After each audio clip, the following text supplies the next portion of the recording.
Imagine a sovereign military, 155 warships, an integrated air defense network spanning the Strait of Hormuz, ballistic missile batteries that took 2 decades and $40 billion to assemble, a deterrence architecture, Iran's IRGC planners, believed could hold the US Navy at distance indefinitely.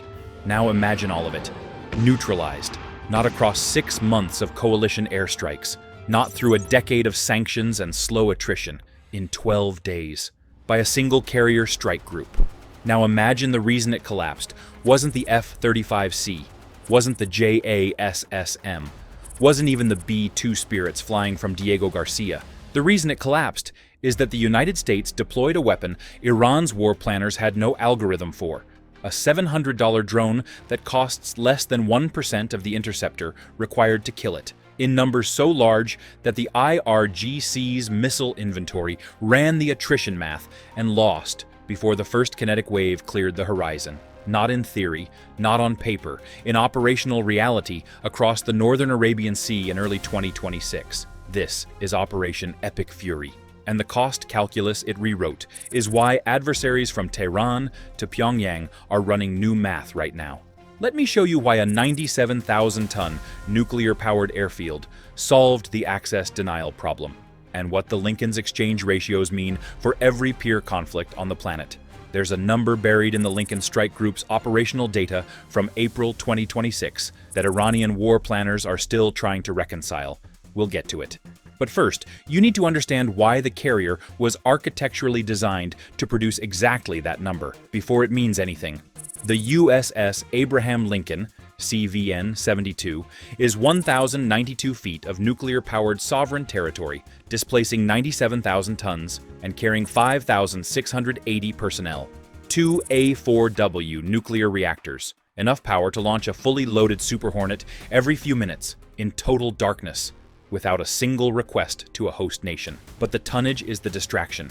What CVN-72 brought to the northern Arabian Sea wasn't mass. It was the ability to generate massed, persistent sortie volume at a cost-per-effect ratio that Iran's defense budget structurally could not match. This isn't a ship. It's a floating attrition engine. And attrition engines don't win by being impressive. They win by being cheaper than whatever you send against them. The operational doctrine underlying Epic Fury is 3 concepts the military has used since Normandy: speed, surprise, and violence of action. What changed is the instrument delivering them. Land-based air assets carry a structural vulnerability, a fixed coordinate. IRGC planners spent years mapping every US installation within one-way drone range. The Lincoln doesn't have a fixed coordinate. It moves 700 miles in a single day. On February 28, 2026, an F-35C from CVW-9 penetrated a heavily defended coastal radar site. Stealth intact, internal payload spent. Remaining Cordad-3 batteries were still active. A traditional strike package retreats here. Epic Fury didn't retreat. Task Force Scorpion Strike saturated those batteries with massed Lucas drones. The drones ate the interceptors. Super Hornets from VFA-41 followed with JASSMs to finish the job. By the time Iranian command calculated the exchange, 155 naval vessels were on the floor of the Arabian Sea. Here's what the IRGC didn't plan for. The Lucas drones that exhausted their interceptor inventory cost a fraction of every missile Iran fired to stop them. The attrition calculus doesn't just favor the Lincoln, it structurally bankrupts the adversary, one intercept at a time. Industrial capacity isn't a statistic, it's a weapon. Raw sortie generation is meaningless against an adversary that can see the waves coming. Epic Fury solved that before the first kinetic strike left the deck. The EA-18G Growler's ALQ-99 tactical jamming system created kinetic corridors by collapsing the enemy's decision window against S-300 batteries. Iran invested hundreds of millions in those nodes. The Growler turned them into expensive, silent furniture. But the primary innovation was the digital suppression layer delivered by CYBERCOM and SpaceCom before a single Growler left the deck. Non-kinetic effects, software-defined radio arrays intercepting and spoofing encrypted communications in real time, blinded Iran's C4ISR before the IRGC understood the operation had started. Every radar net was operating on spoofed data when the F-35Cs crossed the line of departure. The adversary didn't lose because they ran out of missiles. They lost because they didn't know where to aim them. And the economic implication of that blindness, what it cost Iran to operate a defense network that couldn't see, is the second number we're coming back to. Iran's coastal planners built their tempo around one assumption: carrier operations degrade at night. The Lincoln doesn't share those constraints.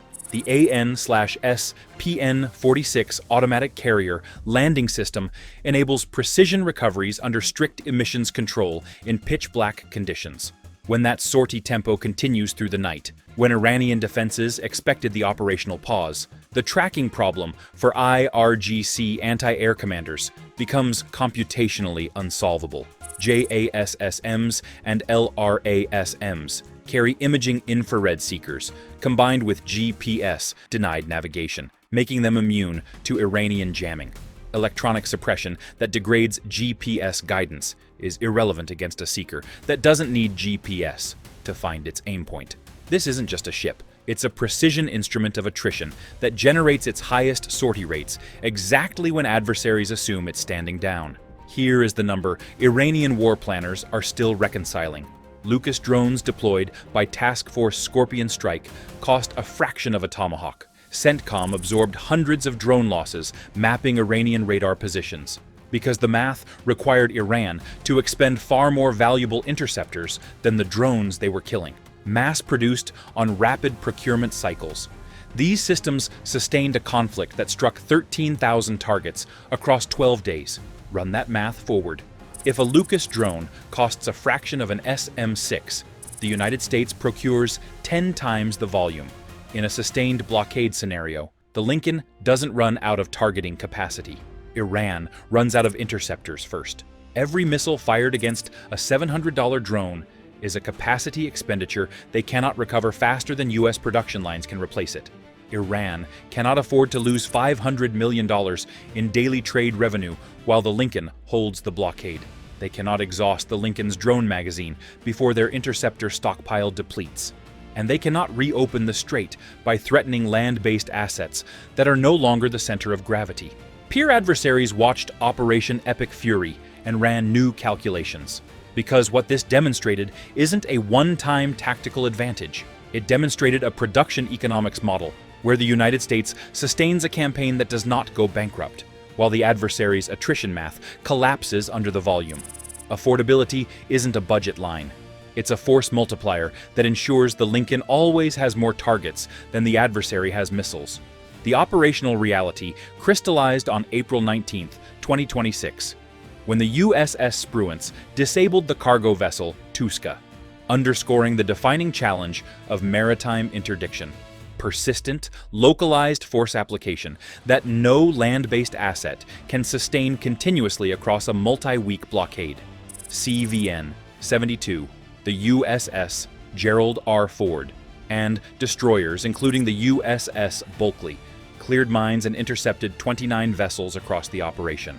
What also emerged was the reappearance of the A-10 Thunderbolt II, not because the Warthog survived a contested environment alone, but because the Lincoln's electronic warfare umbrella made that environment uncontested long enough for the A-10 to prosecute surface targets at a cost-per-effect ratio no fifth-generation platform matches. This isn't what the Lincoln can do alone. This is what the Lincoln enables in every platform operating within its orbit. Here is the strategic implication adversaries are scrambling to counter, and the answer they cannot find. Neutralizing a carrier strike group requires a saturation attack of hundreds of precision anti-ship missiles, an inventory expenditure that collapses Iran's deterrence posture against every other threat simultaneously, with the Lincoln's drone defense degrading sensor accuracy before the first missile launches. The probability of a successful saturation falls below the threshold that makes the attempt rational. Iran built its entire deterrence architecture around U.S. vulnerability to access denial. Epic Fury didn't just challenge that assumption, it made it structurally irrelevant. When the center of gravity is a sovereign airfield that appears anywhere in the northern Arabian Sea, Access denial requires an architecture Iran cannot build faster than the United States can iterate the Lucas production line. The DPRK understands this. Every naval planning staff in Beijing spent April 2026 running the attrition calculus from a different threat axis. They're not calculating whether they can sink the Lincoln. They're calculating whether they can afford what happens before they do. The name itself reveals the nature of the weapon. Abraham Lincoln, the preserver of the Union. A platform that doesn't rely on being invisible. It relies on being too consequential to stop. Fixed bases were supposed to be the future of Middle East power projection. Operation Epic Fury proved the opposite. Capability doesn't come from a stationary runway. It comes from a nuclear-powered deck that moves 700 miles a day, generates sorties in total darkness, sustains a production economics model that does not go bankrupt, and rewrites the rules of engagement before the adversary has finished reading the previous set. The most lethal carrier strike group the United States ever deployed isn't a compromise. It's a deliberate strategic choice to decapitate threats at the source and fundamentally alter the mathematics of maritime transit in America's favor. Mobility isn't a weakness, it's a weapon. This is DIB Dispatch, where billion-dollar projects meet battlefield reality. Here's the strategic question Epic Fury actually forces. The Lincoln's cost exchange model worked in 2026 because Lucas drones could be produced faster than Iran could absorb them, and Iranian interceptor stockpiles depleted faster than they could be replenished. But peer adversaries are already designing next-generation counter-swarm systems modeled on exactly what they watched in the Arabian Sea. The debate is this: is the carrier strike group's cost exchange dominance a permanent structural advantage built into U.S. industrial capacity, or is it a window? One that closes the moment a peer adversary mass produces a $5,000 drone that trades favorably against Lucas at scale. Type enduring or window in the comments. There's no right answer.